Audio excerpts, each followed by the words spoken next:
Hébron est une ville où tout peut se diviser par deux. Le prix des poteries, bien sûr, mais aussi les lieux saints, la route en provenance de Jérusalem, jusqu'à la ville elle-même, dont la zone H1 est contrôlée par les Palestiniens, alors que la zone H2 est sous contrôle israélien.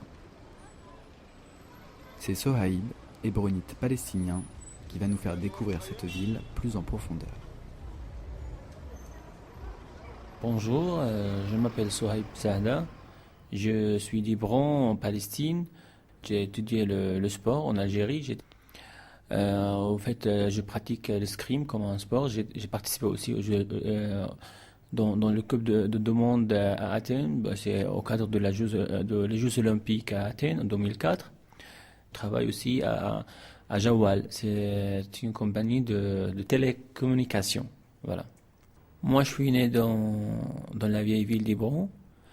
Je me souviens, c'était très vivant là-bas le lieu parce que on a on a vécu juste à côté le garage ou bien la station de service de la ville d'Hébron. C'était le centre de la ville. Et je me souviens quand j'étais un enfant, je me s'assois à côté les gens qui mangent de kebab et je reste à côté d'eux pour qu'ils me donnent quelque chose à manger, pour qu'ils me donnent de coca ou me donnent des sandwichs pour manger. C'était mon enfance comme ça avec les gens. Ou bien, je me souviens quand le lieu où je suis né, c'était en fait à côté aussi le cimetière islamique. Et je me souviens, il y avait beaucoup de tombeaux. Quand il y a des morts et les gens viennent avec le cercueil pour enterrer le mort, on s'approche à eux pour aussi prendre des shekels. C'est comme un euro en France. C'était comme ça qu'on a comporté quand on était des enfants. Je me souviens aussi un magasin qui vend des chaussures, des anciennes chaussures. Je me souviens un vieux qui était un tailleur, qui travaille qui repère les trucs anciens aussi.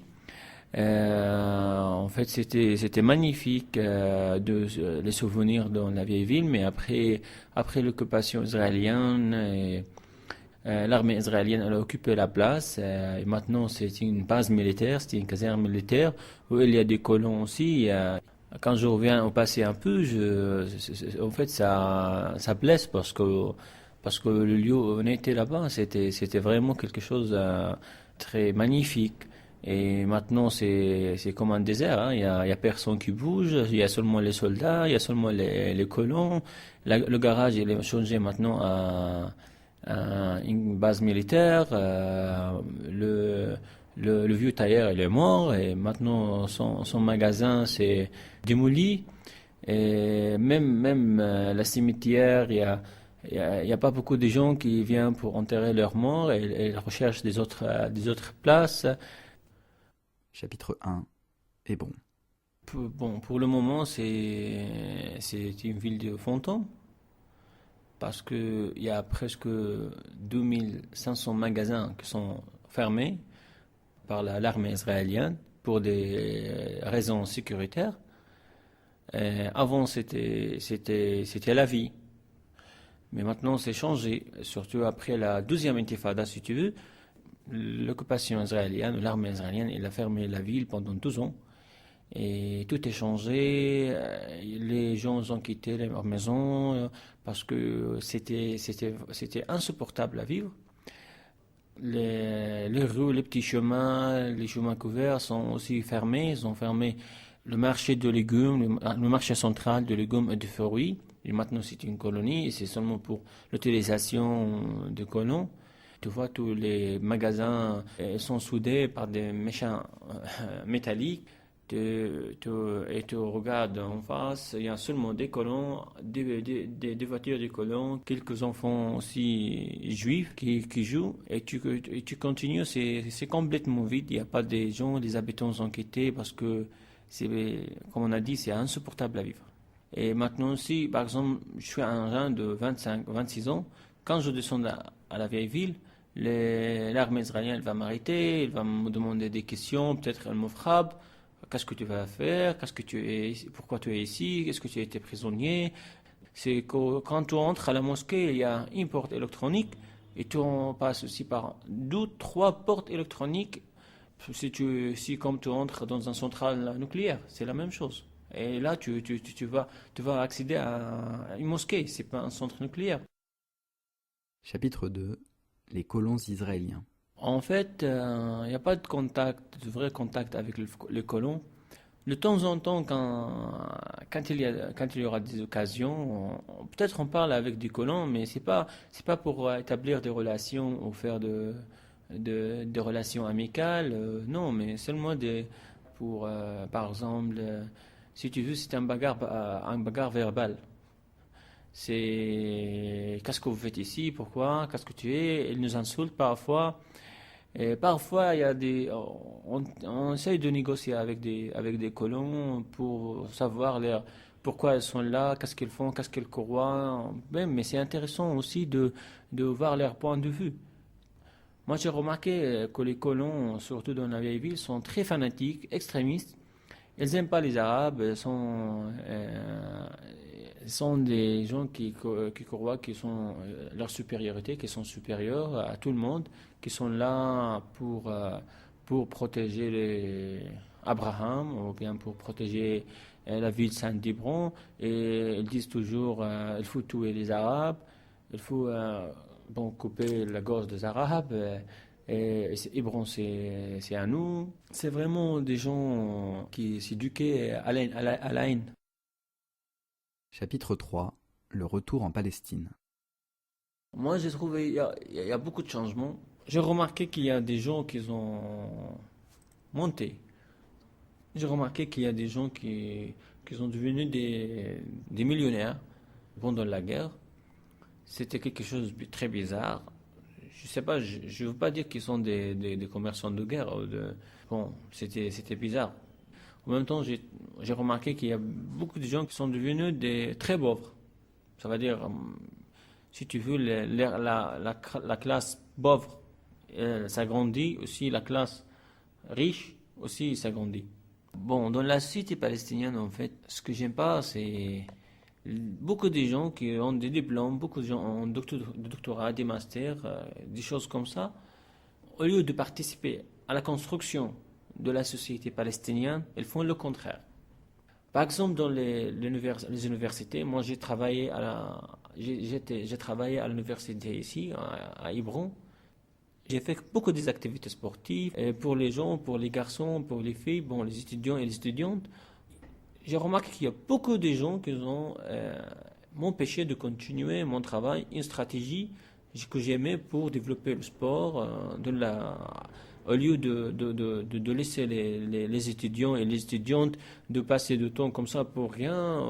On a organisé des courses, des courses à vélo, de chess, de badminton, de ping-pong. Et quand je commence à faire des activités, à refaire vivre les activités, bon, l'administration n'était pas content. Par exemple, ils disent ah, pourquoi tu travailles avec les filles?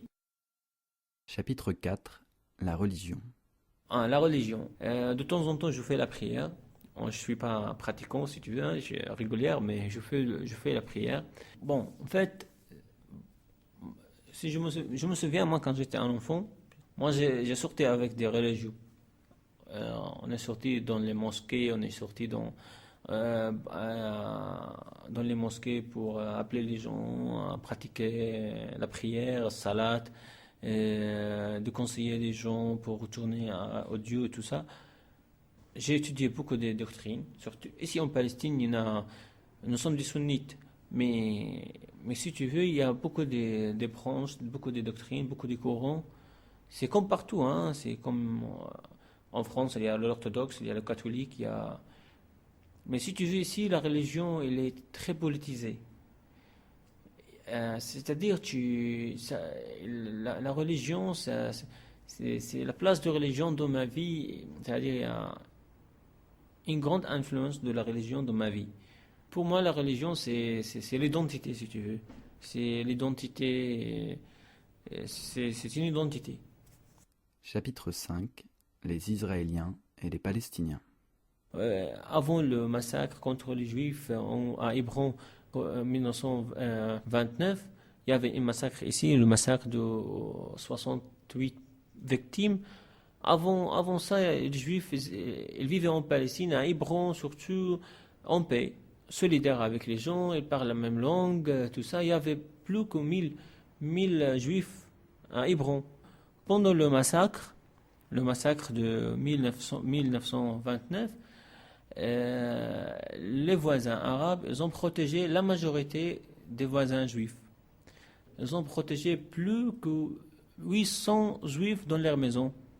Mon grand-père, il était quelqu'un qui a protégé une famille juive contre les attaques des gens qui ont manifesté contre l'immigration zioniste en Palestine. Mais maintenant, c'est changé. Maintenant, parce que les Juifs, maintenant, c'est pas tous les Juifs, mais en Israël, ou bien si tu veux, les Israéliens, les zionistes, ce sont des gens qui ont des objectifs religieux, économiques, sociaux. Donc, ils n'aiment pas que les Arabes restent ici. Ils veulent chasser les Arabes de leur terre. Et donc, c'est pas possible de vivre comme ça avec des gens. Ils sont ici, ils sont pas pour seulement vivre, ils sont là aussi, ils sont ici pour chasser les gens.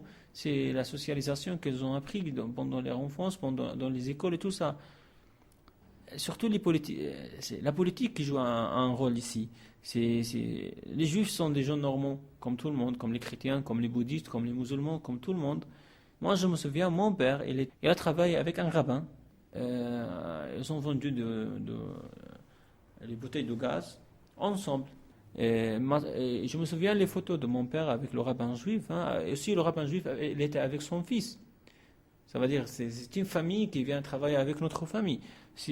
Donc c'est avant l'intifada. Donc je peux pas dire qu'on s'entend pas avec les juifs, au contraire. Mais quand la politique joue un rôle, un mauvais rôle, donc les gens, tu vois qu'il y a des barrages, il y a des checkpoints, il y a des murs, il y a de discrimination, donc c'est ça. Mais entre les gens, il n'y a pas de problème. Mais c'est la politique qui joue le rôle.